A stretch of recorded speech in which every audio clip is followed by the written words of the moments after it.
If I were to describe a battlefield with soldiers huddled in muddy trenches, crawling through minefields and engaged in fierce close-quarters combat, one might naturally picture scenes from the early to mid-20th century, perhaps Verdun or the ruins of Stalingrad.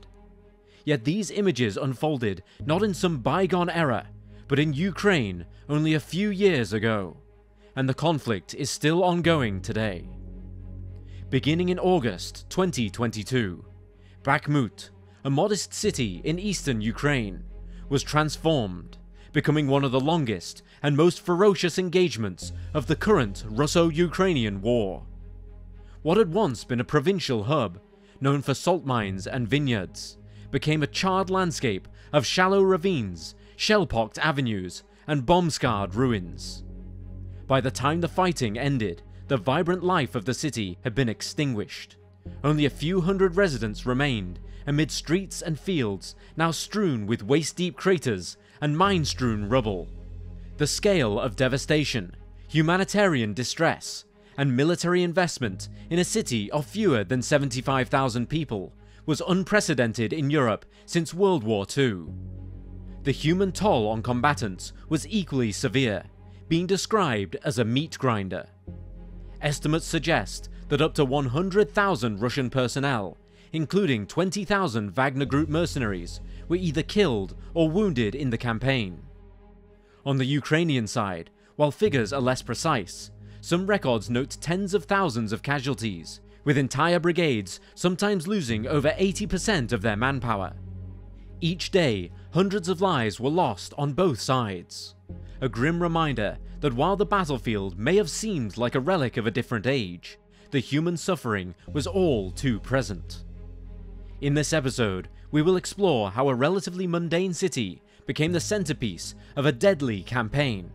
We will examine the political and military road to Bakhmut, its geography and strategic value, and the harrowing details of the battle itself, reflecting on what the struggle for Bakhmut reveals about the wider war in Ukraine, a war that, as of this recording, remains ongoing.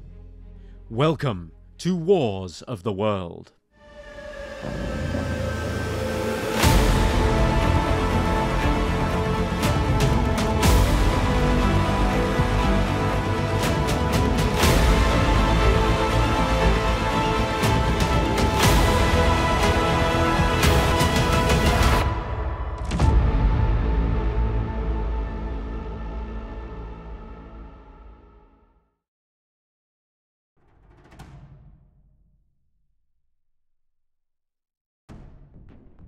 In late 2013, widespread protests erupted in Kiev after President Viktor Yanukovych abruptly abandoned a planned association agreement with the European Union, opting instead for closer ties with Moscow.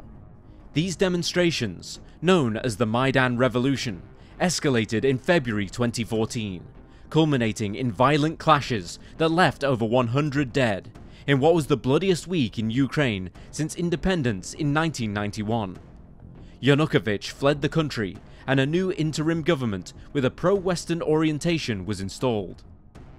Russia labelled the change of government as an illegitimate coup. Within days, unidentified armed men, later confirmed to be Russian special forces, seized control of key sites in Crimea, which was Ukrainian territory. This rapid stealth operation led to a referendum for Crimea to join Russia on March 16, 2014. The legitimacy of which was disputed internationally.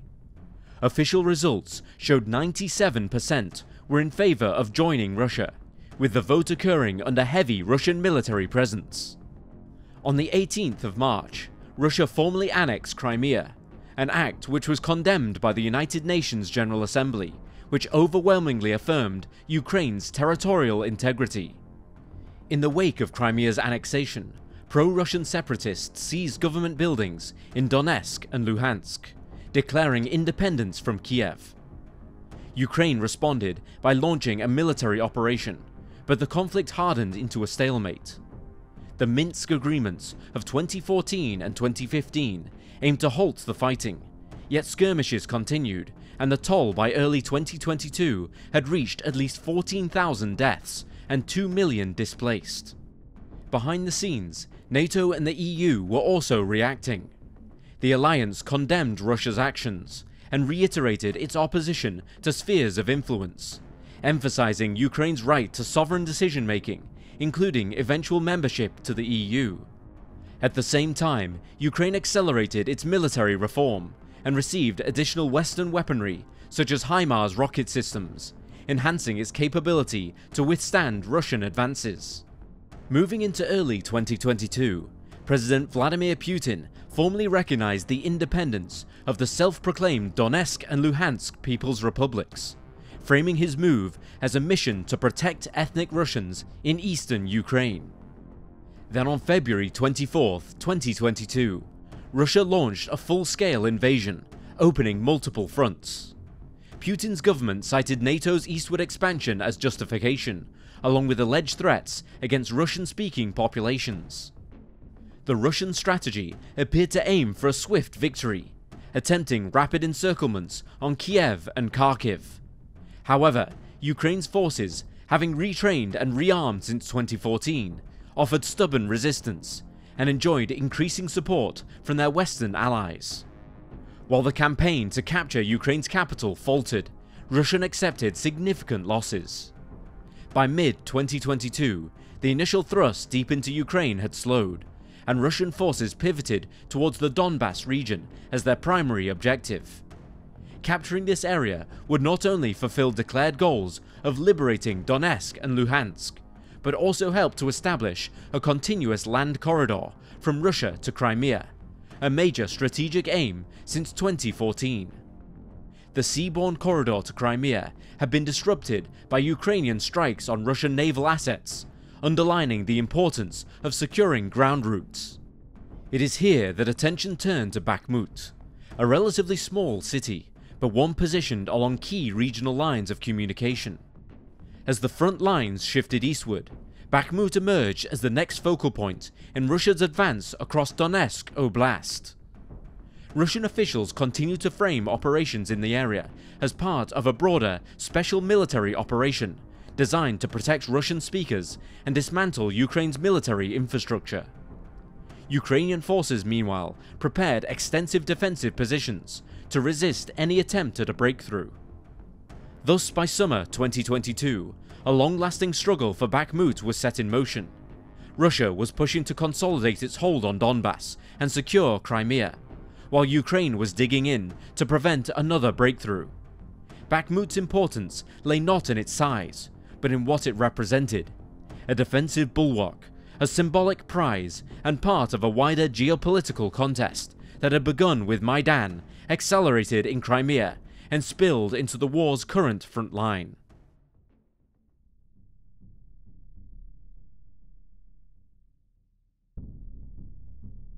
Before the war, Bakhmut was a modest yet historically rich city in eastern Ukraine's Donetsk Oblast. Historically speaking, Bakhmut held strategic value long before 2022. A fortress was built there in the 16th and 17th centuries beside the Bakhmutka River, where the city gets its name. Salt works and housing grew up around it as the railways arrived in the late 19th century. By the early 20th century, industrialization had pushed the city outward along the highways and rail, and by mid-century, population had peaked around 83,000.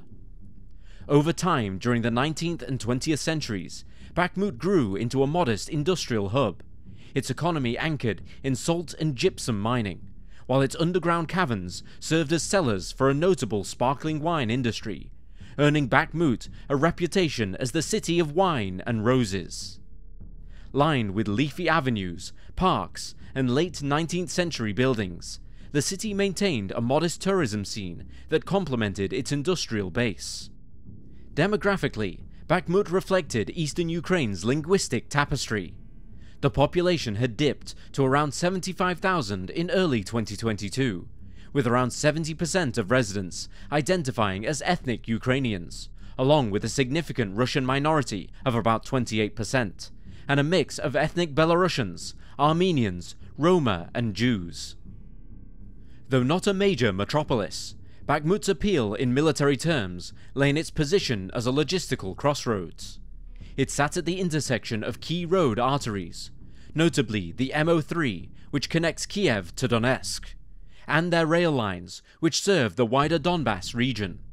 From Kiev's perspective, holding Bakhmut was vital for delaying Russian advances, disrupting supply chains, and buying time to build robust defensive lines further west. For Russian forces, control of Bakhmut would not only offer a springboard towards larger cities like Kramatorsk and Sloviansk, but also help to secure a continuous land link from Russia to Russian-held Crimea. Moreover, a capture promised symbolic value, an image of tangible Russian progress in a war where success had been comparatively slow. Both sides used the city's character and heritage when forming their narratives. For Ukraine, President Zelensky portrayed Bakhmut as a fortress of morale, and a link to pride, culture, and identity. For Russia and its backers, seizing it would mark a significant gain in their special military operation.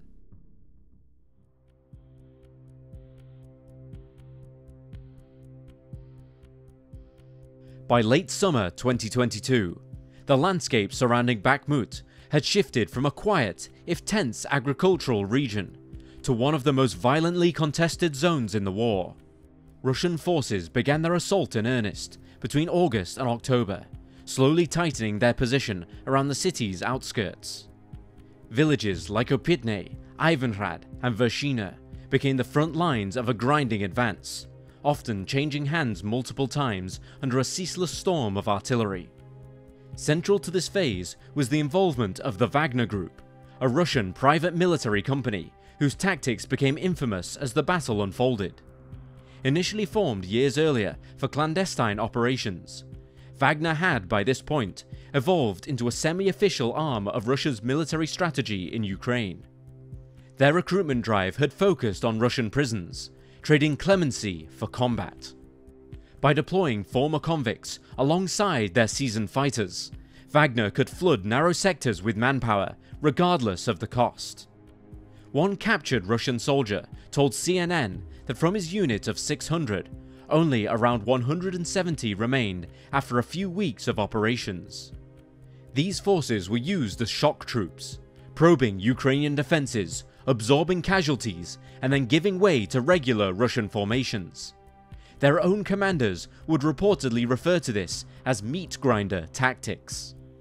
For Ukrainian troops defending the line, the conditions were unrelenting.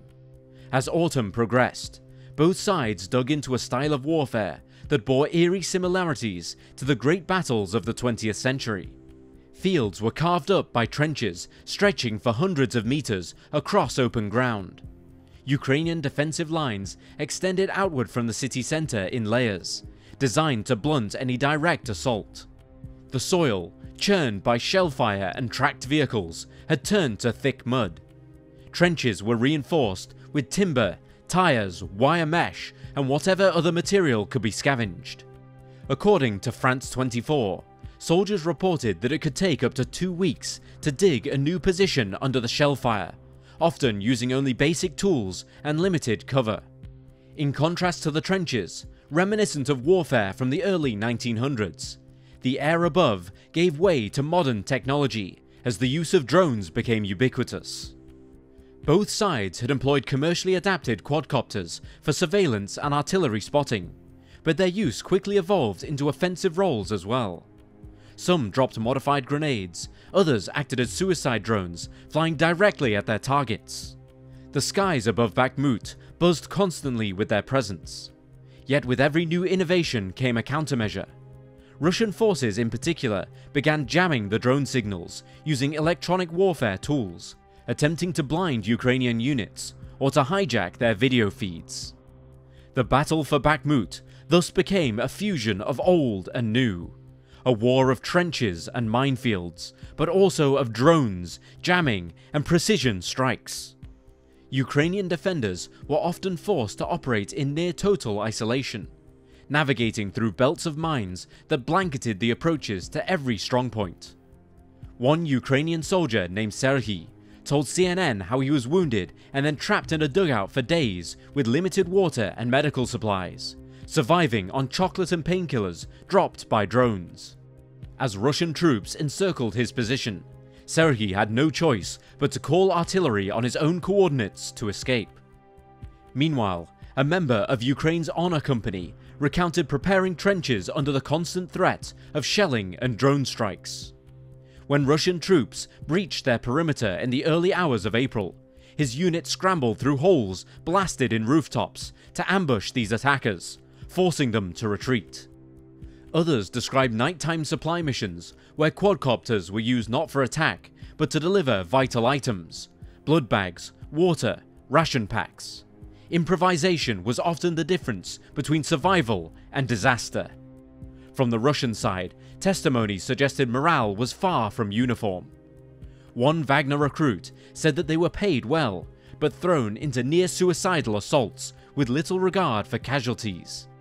Another Russian soldier recounts his experience after being abandoned by his commander in an attempt to surrender to his Ukrainian enemies.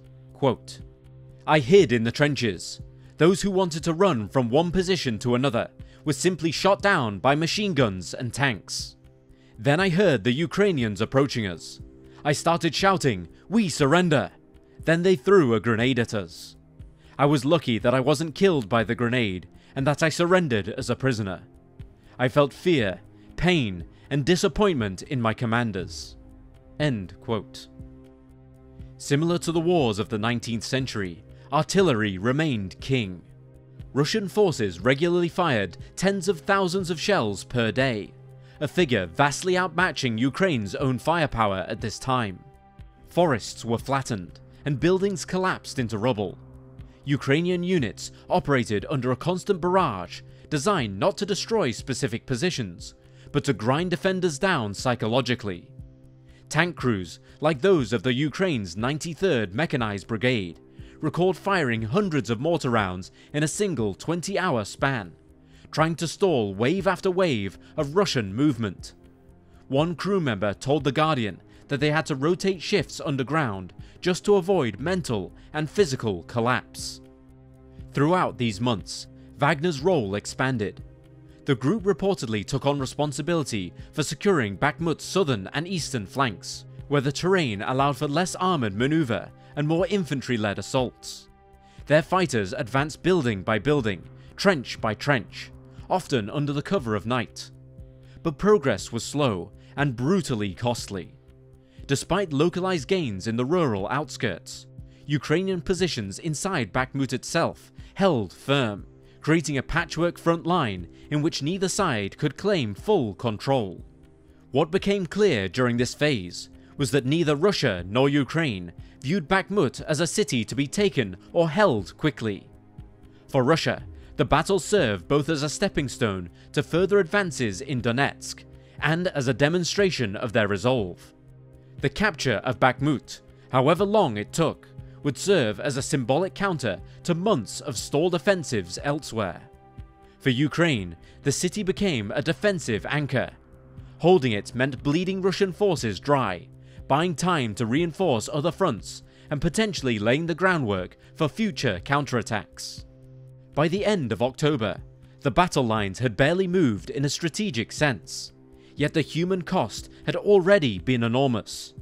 Trench lines snaked across fields and forest belts, mines littered no man's land, and drones watched from above.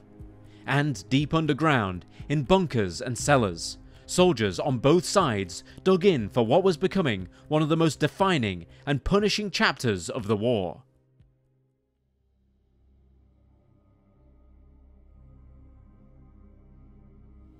By November 2022, the battle for Bakhmut had escalated into a full-scale urban offensive.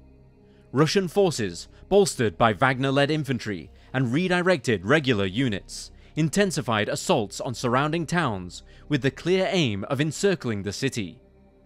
The nearby town of Soledar, entrenched on the city's northern flank, became a pivotal battleground. Repeated Russian attacks throughout October had failed to secure Soledar, but in early November, Wagner units had renewed their efforts with wave-like assaults. Ukrainian Deputy Defense Minister Hanna Mala later described this zone as the epicenter of fighting. Despite fierce resistance, by late December, Wagner-led forces captured Bakhmutska village on the 27th of December, advancing in tandem on Soledar itself.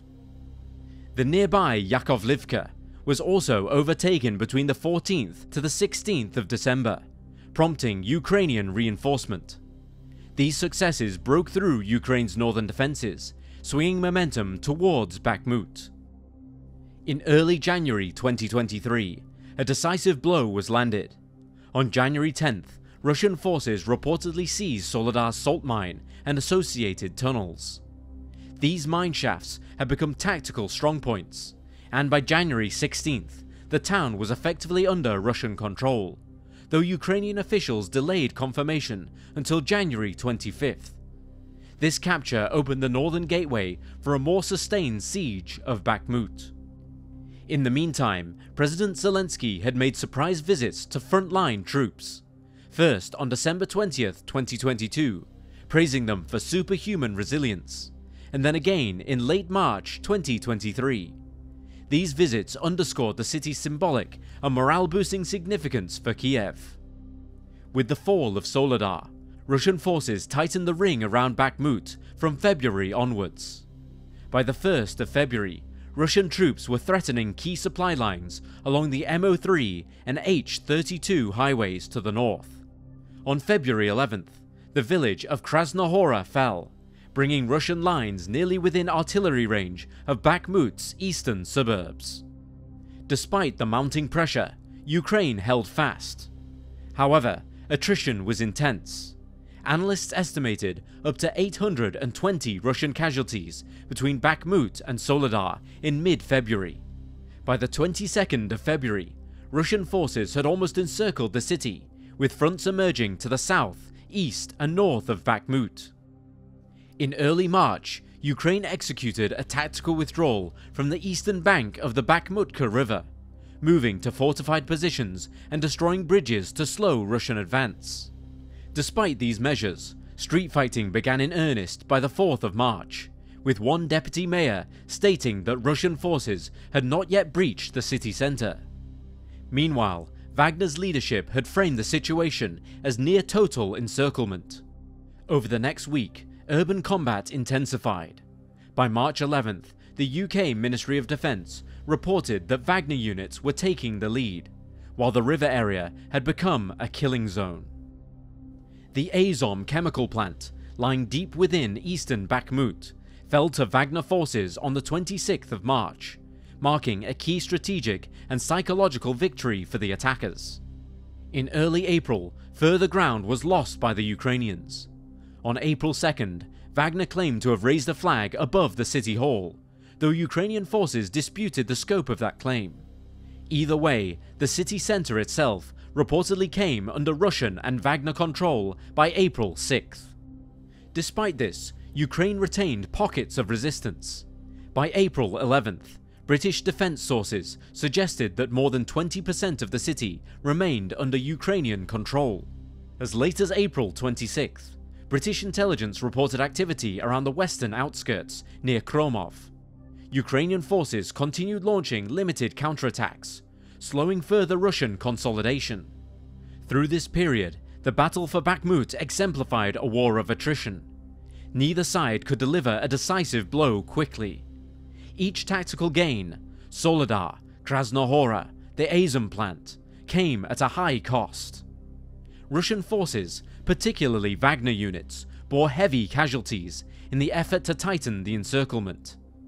Ukrainian defenders, despite suffering retreats across the river and loss of industrial positions, held on resiliently, using urban terrain to their advantage.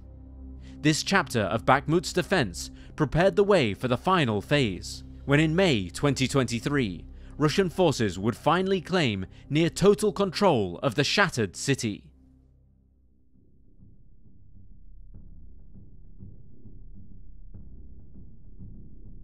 By May 2023, 9 months of grueling combat had reduced Bakhmut to ruins. On May 20th, Yevgeny Prigozhin, leader of the Wagner Group, announced that his fighters had completely taken the city, raising a Russian flag in the devastated city centre. The Russian Ministry of Defense and President Vladimir Putin supported this claim, attributing the victory to Wagner's determination and the regular army's logistical backing. However, Ukraine dismissed reports of total defeat. Deputy Defense Minister Hanna Maya described conditions as critical, but insisted that Ukrainian forces still held parts of the western suburbs.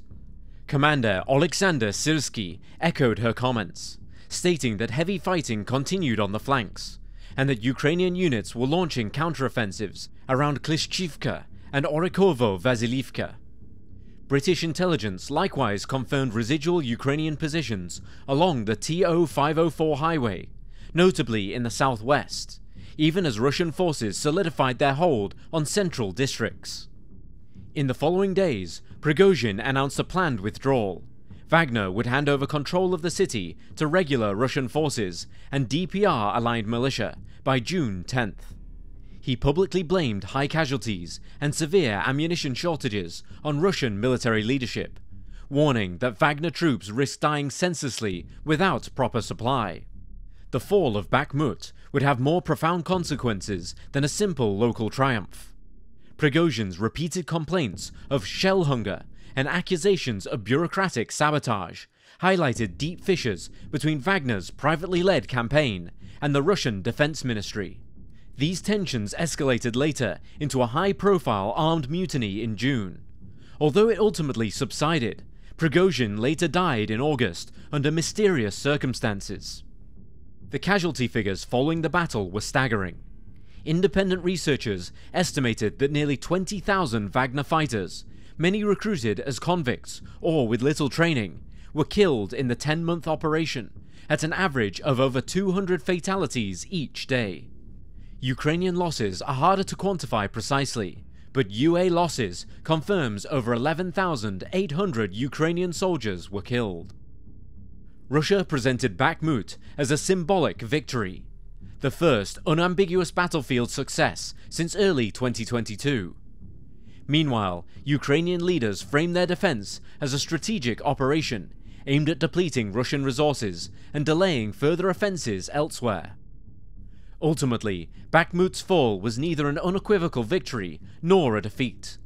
Instead, it marked the culmination of an extraordinarily bloody siege with contested claims, heavy losses on both sides, and persistent uncertainty about real control.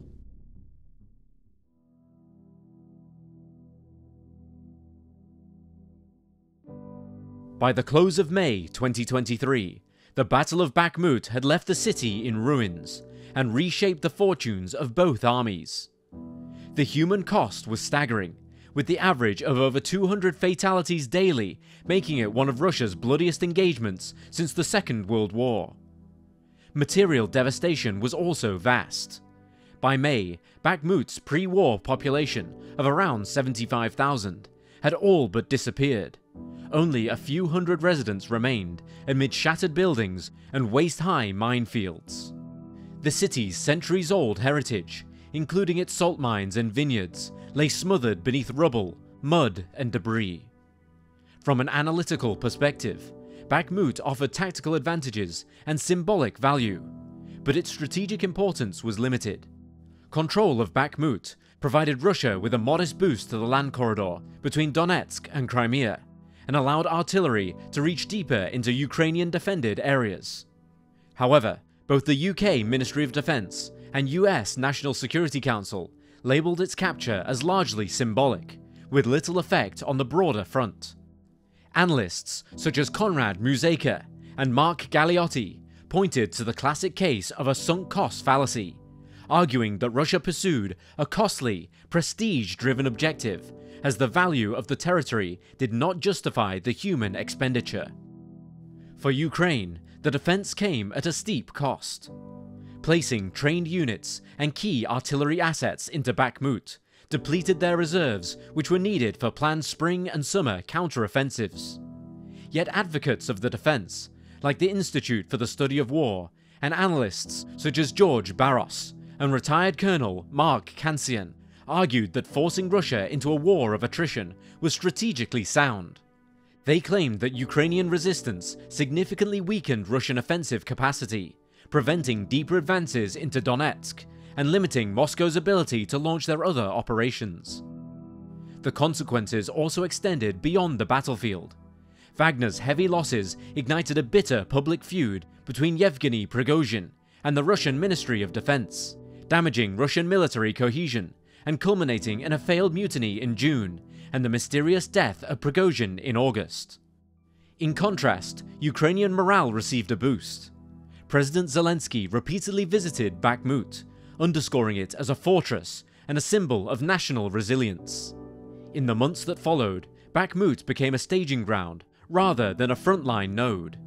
Russia shifted to consolidating positions, mining farmland, and preparing their defenses, while Ukraine refocused on counter-offensive planning with fresh Western equipment. Reconstruction efforts faced daunting challenges: widespread demining, infrastructure rebuilding, and the question of whether displaced residents could return. Ultimately, the Battle of Bakhmut stands as one of the rarest Pyrrhic victories in modern warfare. Russia's claim to have won came with a tremendous cost, and Ukraine's decision to defend so fiercely likewise depleted its own strength. As strategic analysts continue to debate its value, certain conclusions emerge. The battle served as both an attritional test and a political statement. Its symbolic impact may well eclipse its tactical payoff. And while neither side achieved a decisive operational advantage, the ripples of Bakhmut continue. Wagner was fundamentally weakened, Ukrainian forces lost experienced personnel, and the once quaint city of Bakhmut has become a potent symbol of national endurance and the wider costs of war.